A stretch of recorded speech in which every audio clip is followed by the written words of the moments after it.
আজ 23শে জানুয়ারি আমাদের নেতাজি সুভাষচন্দ্র বসুর জন্মদিন। তো সেই উপলক্ষে আমরা পতাকা উত্তোলন করব, কিন্তু পতাকাটা বাঁধতেই আমাদের 1 ঘন্টা সময় লেগে গেল। বুঝতেই পারছি না কীভাবে বাঁধবো, কোনোদিন তো পতাকা বাঁধিনি। তো যাই হোক, অনেক কষ্ট করে বাঁধলাম। এখনো ভাবছিলাম ফুলটা দেবো, কিন্তু ফুলটা কীভাবে।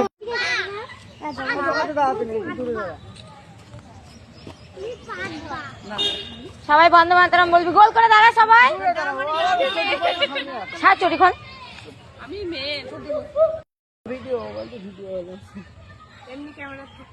নেতাজি সুভাষ জিন্দাবাদ,